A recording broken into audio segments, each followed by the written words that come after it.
Good evening, everyone. Welcome to the channel. Before I begin, here are my disclaimers. Today I am going to give you an update about Carnival Corporation and PLC quarterly report. Carnival Corporation and PLC offers a diverse range of businesses and services to cater to the leisure travel needs of its customers. The company operates through four main segments: North America Cruise Operations, Europe Cruise Operations, Cruise Support, and Tour and Other. Under these segments, Carnival provides various services including cruise operations, tour and travel planning, hotel management, and transportation services. Specifically, it owns and operates hotels, lodges, glass-domed railcars, and motorcoaches to cater to the diverse needs of its customers.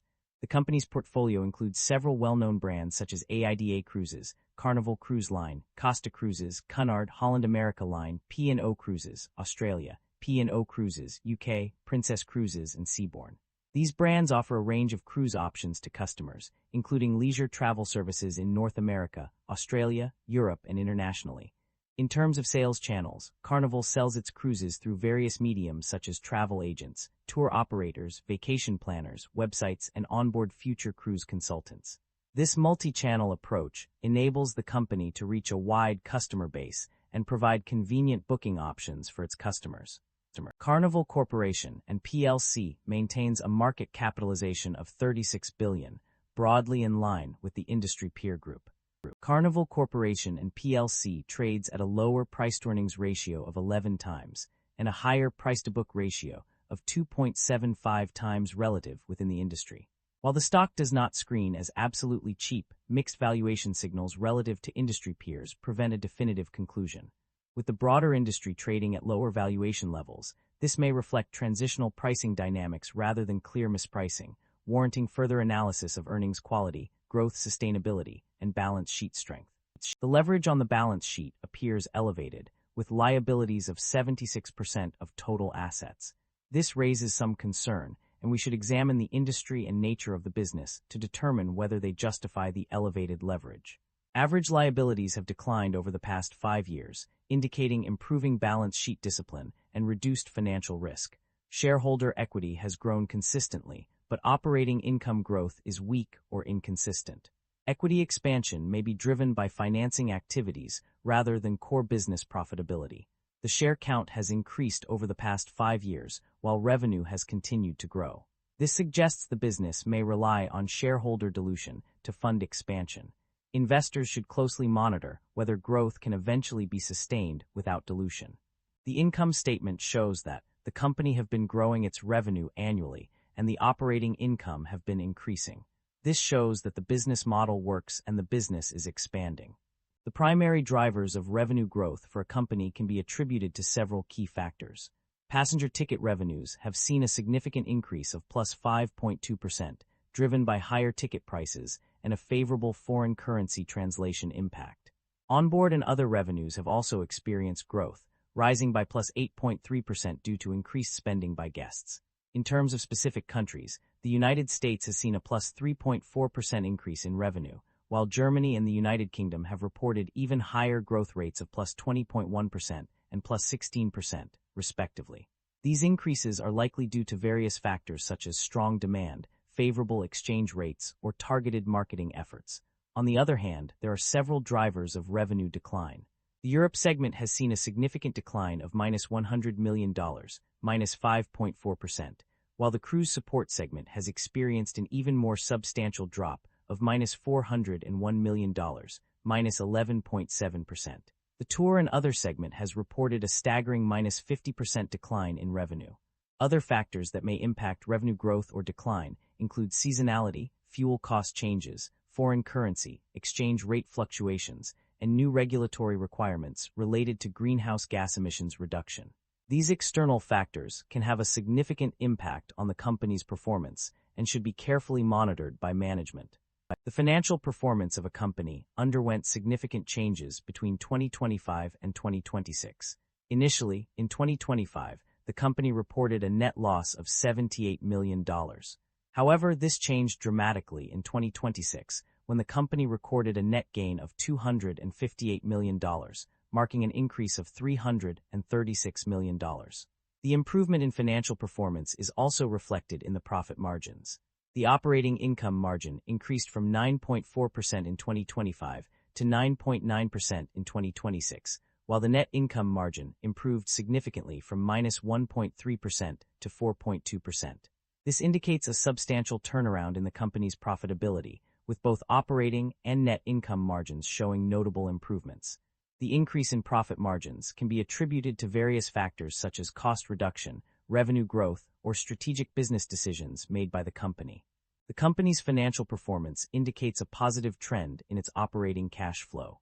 The data shows that the net cash provided by operating activities has increased significantly, reaching $1.263 million in 2026 compared to $925 million in 2025.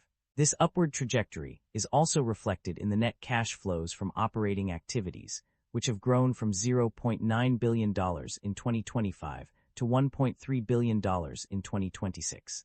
These numbers suggest that the company is generating sufficient cash from its core operations to meet its financial obligations and invest in growth initiatives. The company's debt level and interest expenses have undergone significant changes over the years. Initially, on page 1, the interest expense decreased from -$377 million to -$291 million, indicating a reduction in financial obligations. This trend continued on page 27, where it further decreased by $85 million, 23%, to $291 million.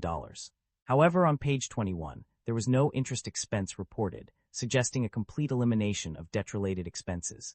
On the other hand, debt extinguishment costs saw a decrease from -$252 million to $0 on page 4, but an increase in new expenses of $197 million on page 28.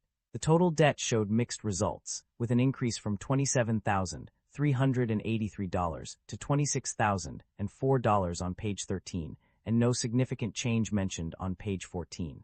Principal repayments of long-term debt also fluctuated, decreasing from -$3,448 million to -$945 million on page 4, but increasing by $3.4 billion on page 28.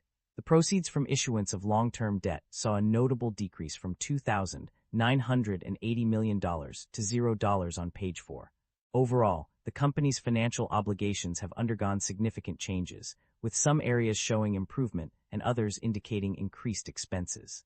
The performance of various segments and regions in a recent analysis has revealed some notable trends. On the positive side, North America emerged as one of the top-performing areas, showcasing strong growth and success. In contrast, several other segments and regions struggled to keep pace. Europe, for instance, lagged behind its peers, failing to meet expectations.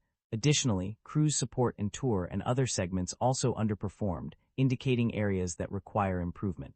Management is optimistic about the company's outlook, citing a significant improvement in earnings with a projected net income of $263 million in 2026 compared to a net loss of $75 million in 2025. This growth is expected to be driven by various initiatives, including investing in ship improvements and developing exclusive destinations. However, management also acknowledges that the company will face challenges related to seasonality, fuel costs, foreign currency exchange rates, and new regulatory requirements. To mitigate these risks, the company plans to reduce greenhouse gas emissions through EU Emissions Trading System (ETS) regulation and manage working capital deficit through customer deposits and other cash sources. In terms of strategy, management is focused on unifying the dual-listed company structure under a single corporate entity, Carnival Corporation, with Carnival plc as its wholly owned UK subsidiary. This move aims to simplify operations and improve efficiency. Additionally, the company plans to repay long-term debt and pay cash dividends, demonstrating its commitment to financial discipline and shareholder value creation.